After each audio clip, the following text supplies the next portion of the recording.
Alright, so an update on the Black 13 project. This is where I'm basically sitting so far. I just got the upper receiver in. I ordered a Rock River Arms National Match upper receiver. It wasn't what I was hoping for. Alright, so on the rear sight, as you notice, there's only the pin in the center. On most national match rear sights, or the ones I've seen, the sight had a second pin to prevent it from doing this. That little bit of wiggling. So I'm a little bit upset about that. I didn't actually confirm before I ordered it that it was a pinned in rear sight, but that's what I wanted, so whatever. So basically the Rock River Arm National Match upper receiver, the only difference is it's got the national match, I don't know what you'd even call that, but it basically makes the peep really small. Now they had two options I could order from, which was a 0.3 and a 0.4, or maybe it was 0.3 and 0.03 and 0.04. Anyway, I did a poll. You guys all recommended the bigger one because the smaller one I guess was too small. So I got a 0.4 in there right now. This is even too small. I'm getting cobwebbing. Basically, when I'm looking through the circle, it looks like there's cobwebs in there. Like, you're tempted to go in there with a Q-tip to try to clean it out, but there's actually not cobwebs in there. It's just because the peep is so small. So I'm going to have to go bigger than 0.4. Now, it might be different in a really, really bright situation. Let me look at the snow. Now, even in the snow, which is incredibly bright, I'm still getting cobwebbing. So I am going to have to go with a bigger size. Probably going to get like a 0.46 and then go all the way up to like a 0.6 or whatever. There was also options in how I wanted the dials to turn. There was quarter MOA or half MOA. After giving it a lot of thought, I winded up going with half MOA. Just because, you know, yes, this is going to be under national match configuration, but I want it to be usable. And I didn't want to have to spin the dial in a complete circle like 12 times to go to 200 yards. Because what I'm going to do is zero this for 100 yards, and then on the stock I'm just going to put my dope on there, and then I'm going to dial up from 100. This does still serve the purpose. The purpose was to get away from 62 grain projectiles. The 55 grain projectile is just a nasty 5.56 projectile. Plus at point blank range you can punch all body armor but level 4. Side note that I didn't clarify what I was talking about with the 62 grain. Your A2s are calibrated for 62 grain projectiles, and they're in meters, and they start at 300 meters. That's why I didn't get a standard A2 upper receiver, because I'm going to run 55. So if I were to run 55, first off I'd have to convert meter to yards. And then I have a minimum distance of 300 meters unless I run into blank space ahead of time. And they're calibrated for 62. So I'd have to be like, okay, what's the variance between 62 and 55? I'd have to calculate that. Then I'd have to calculate yards to meters, and then I'd put a dope on there. So all the dope that's stamped on your standard A2 wheel, if you're running 55 grain ammunition, is useless to you. This isn't stamped anywhere. I put my own markings on it. There's a lot of NATO or mil-spec parts I need for this yet. I need a charging handle. I need a delta ring. I need an A2 gas block. I need an A2 rear sight. And I've personally thrown away those parts myself doing builds. So if you guys have any of those parts and you'd like to donate it to this project, let me know and we'll talk about shipping and whatever else we got to do to get it. Alright, on the receiver, as you notice, there's a little threaded Allen screw. Why, you may ask? Well, it's just an upgrade like more expensive receivers do, but you can do it yourself. I'll put the parts in the description down below, but basically you just thread this, then you put the springs in there, a little Allen screw, and then they can never back out. You also do it on the spring going into the safety selector.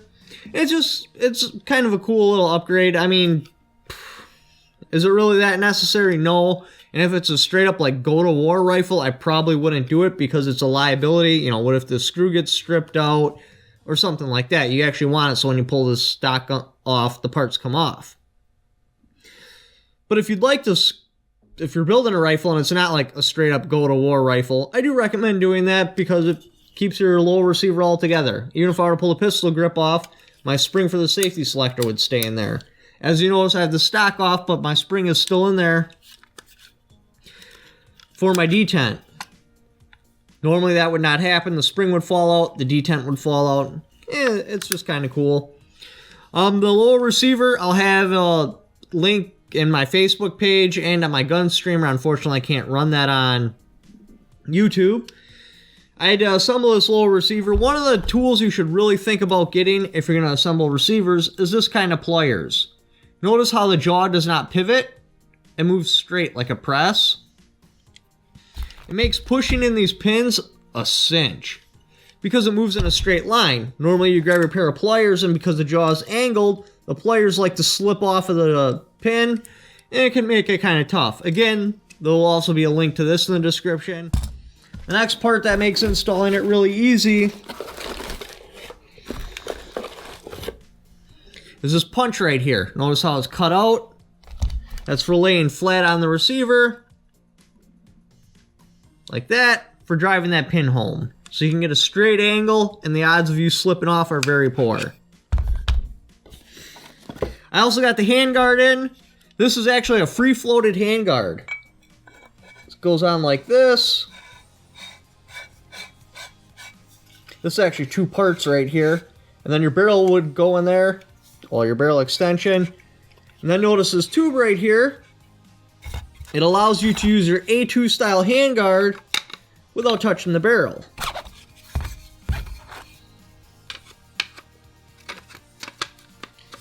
So you have your standard military looking handguard, and it's free floated, which is really cool.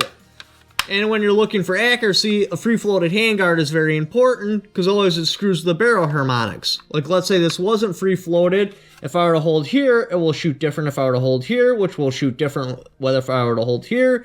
It'll also shoot different if I hold here or here.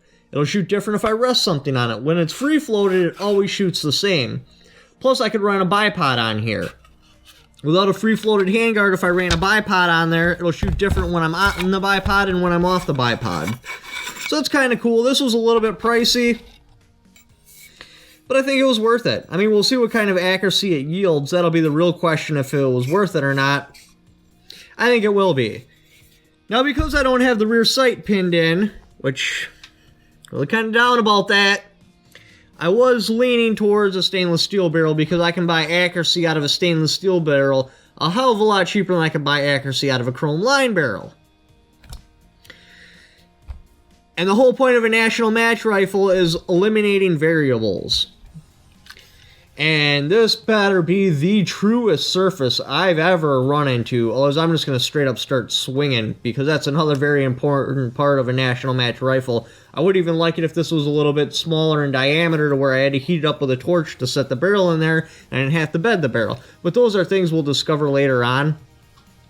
The point is, without a pinned-in rear sight, I'm already going to have an accuracy variance. Not very much. I mean, everything seems to be cut well, and it seems to be moving straight up and down without that pin in there, but there will be a little bit of accuracy variant.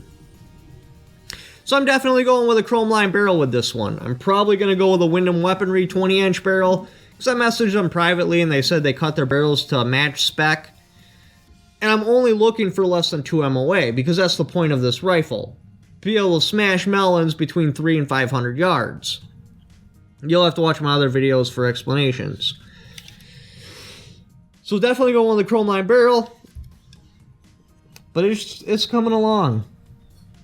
I think if I get a bunch of those mil-spec parts donated, that'll cheapen it up. Then I only got to buy the National Match trigger, which I'm probably going to go with the Rock River Arms because they do it the cheapest. And when you're building a national match rifle, you're really limited on what kind of triggers you can run. It's got to be somewhere around like 5 pounds, and it's got to be a curved trigger. I'm almost better off just taking a GI trigger and tuning it by sanding her down and everything. But that's something I got to think about. So we got the trigger, which will be an expensive buy. And then the bolt, I'm probably going to go with a chrome bolt. I don't know yet. There's no real advantage to it, but it looks cool. The barrel, like I said, I'm probably going to go with a Wyndham Weaponry, and I'll probably have the bolt matched to the barrel, or the barrel extension anyway. So that'll be one package. And then everything else will be mil-spec'd. A2 stock, A2 charging handle, A2 gas block, A2 flash hider, etc., etc., etc. Again, like I said, if you have a bunch of A2 parts and you'd like to donate to this project, let me know, because that'll cheapen things up and I can move it through quicker and get onto the BA Shredder project. Ultimate goal with this, I would like to see less than 2 MOA consistently with open sights, with the occasional sub MOA group. I'm hoping for 1 1/4 MOA consistently, but I'm just not that good of a shooter.